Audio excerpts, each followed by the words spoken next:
Hello everyone and welcome to Designing Characters, where I explain turning characters from my mind and other media into characters for Dungeons & Dragons 5th edition. Here we focus on builds and personality traits, utilizing standard array or point buy with D&D Beyond's layout. Let me know what character build or video you'd like to see next in the comments below. I read them all and reply to as many as I can. If you'd like a say on the next video I make, patrons get to vote on these videos as they come out to decide what character I build next. And if you purchase the Titanium tier or higher, you can skip that process entirely and directly request a character from me to design. Today we're working on Tony Chopper from One Piece, the pet of the crew, clearly.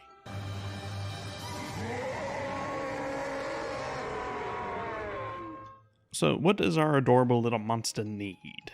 First, we need multiple forms to switch between at will in the midst of battle through a mixture of wild shapes and spells. Next, we need our base form to be small, deer-like, adorable, and fast to help play on those spells and maximize their benefits. And finally, we need to be a master of healing, both with natural remedies, chemistry, surgery, and magic shonen juice. Now, for our starting abilities, we'll be taking the standard array with 8 strength, 13 dexterity, and 12 constitution. On your own, you're not exactly that strong or hardy, but you're decently agile. Next, we'll place a 14 in your intelligence, 15 in wisdom, and 10 in charisma. You're well studied with a sense and intuition of an animal while being decently charming and pretty adorable, let's be honest. Now, for race, you're a small, cute deer creature with antlers, so we're going with a satyr, granting a +2 to charisma and +1 dexterity for a new set of totals at 12 and 14. You also gain the Fey creature type, Ram ability to slam your head into your opponents as a natural weapon, magical resistance granting advantage on saves made against spells, a really good feature, especially as you get later in levels, and mirthful leaps allowing you to expend a die roll and movement to make incredibly high jumps. You also know Sylvan and are proficient in persuasion, performance, and drums for the rare moments you join in with Brooke singing on the ship, just having a good time with your crew. Not as good as that chopstick trick, but it's pretty good. Now for background, you were left orphaned on a large winter island. Treated commonly as nothing more than a monster by most for your inhuman body, until a kind doctor took you in. Raised by the man whom taught you many things, including compounding medicine, alchemy, herbalism, and surgery. As the years passed and your skill grew, you eventually began attempting to cure your teacher's terminal illness. This can be taken as a basis, and have your adventure start with this goal, or you can dabble further into the canon character's background. Either way, it offers a solid structure to build around for a medic satyr. We're going with a variant sage. This grants you proficiency in medicine and nature, along with alchemist tools and a poisoner's kit, maximizing your skill with compounds later when combined with your class.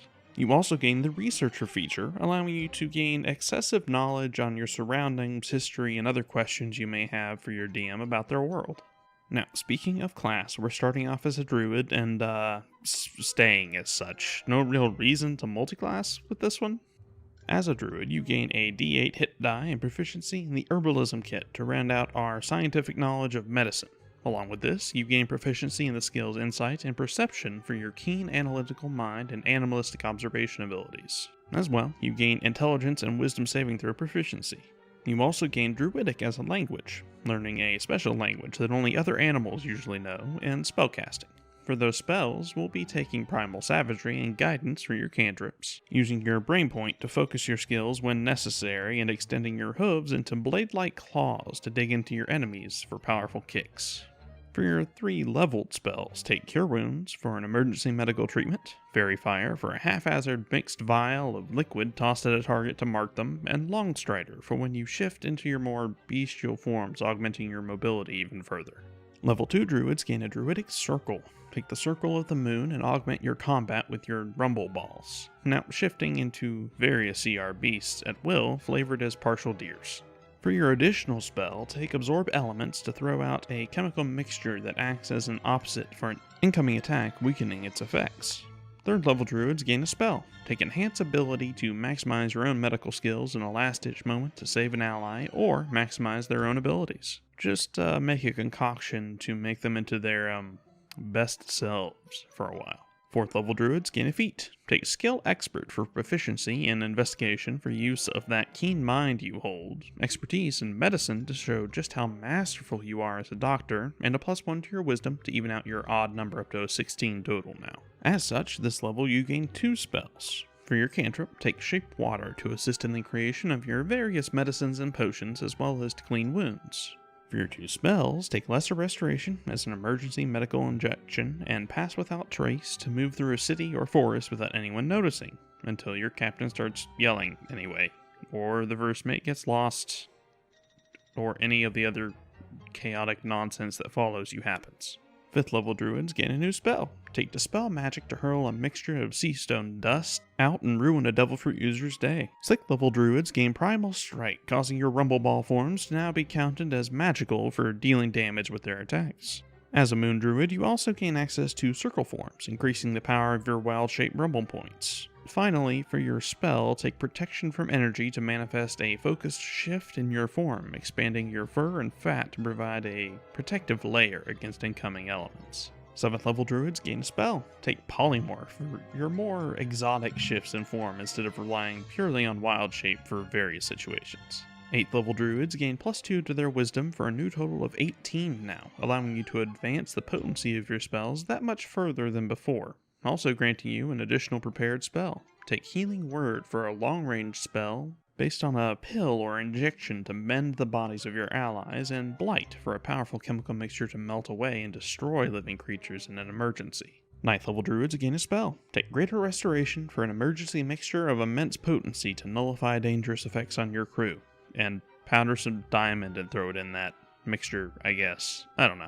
There's only so much I can do here, guys. 10th level druids gain elemental forms, allowing you to use a mixture of rumble to cloak your form in fire as you transform for a variety of new effects. There's also other elementals if you get creative. For your spell, take Druidcraft after learning of advanced plants and medicines from your solo training arc, and mask your wounds to mend and heal your allies when they're in a tight spot all at once. 11th level druids gain a spell. Take Heal for one of your biggest mixtures used to bring back someone from the brink of death. 12th level druids gain +2 to wisdom for a new total capped of 20 now, thus gaining 2 additional spells this level. Take Primordial Ward and Investure of Stone. Combine these effects with your most powerful polymorph or wild shape to manifest your monster point. 13th level druids gain a spell. Take Regenerate to ensure your party members and yourself can get up even after taking some tremendous beatings by challenging figureheads way above their normal pay grade. 14th level druids gain 1000 forms, allowing you to cast Alter Self at will for the perfect control over your normal rumble points. For your spell, take Anti-Life Shell and slap up a sudden dome of chemical mist and sea stone dust. See the Devil Fruit users trying to get through that. 15th level druids gain a spell. Take Earthquake and slam your limbs into the ground as you transform into your monster point, unleashing a devastating explosive force throughout the entire area. 16th level druids gain a feat. Take Healer and use your training from the island to maximize your ability to heal others without having to rely on spell slots to continue stacking the effects even further. Important at high-end battles. At least now, when you run out of spell slots, you can still get people back up with your healer's kit. For your spell, take Detect Poison and Disease for an extra bit of security in using your sharp senses to notice sudden changes in your food, drink, or the environment around you. 17th level druids gain a spell. Take Shape Changer for your absolute mastery over your form shifting at will.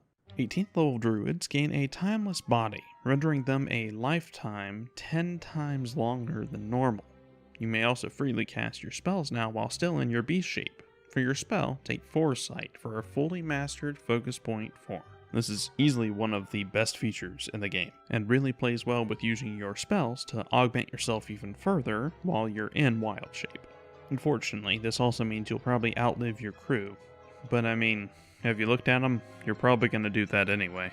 Now, 19th level druids gain a feat. Take Alert for your heightened animalistic senses, and for your spell, take True Resurrection. You can't technically bring back the dead in the series, but in Faerun, yeah, come on, that's doable.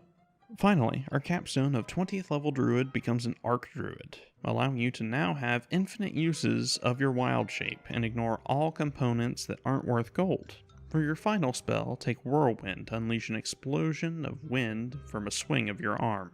Monster point later on becomes no joke, man. Now, with all that said and done, how strong is our cute Nada Tanuki? First off, your spell selection and feats lends you to be an absolutely amazing support between buffs, healing, and control.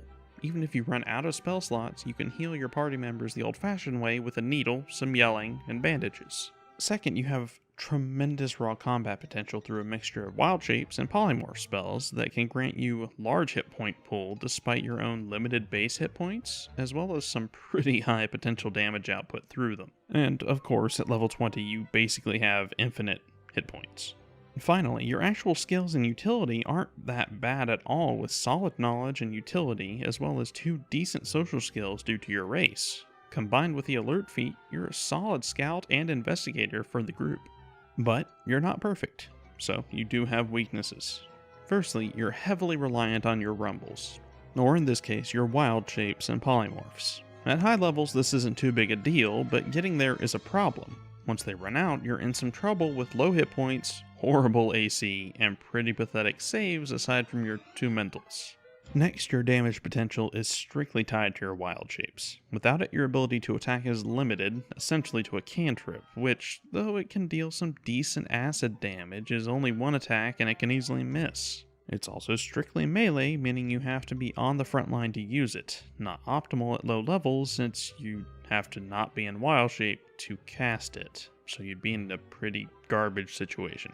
Finally, your spell choices are purely support, relying entirely on your own shapeshifting and your party to get anything done, really. On one hand, it means your ability to ensure everyone stays on their feet and shrugs off debilitating effects is amazing.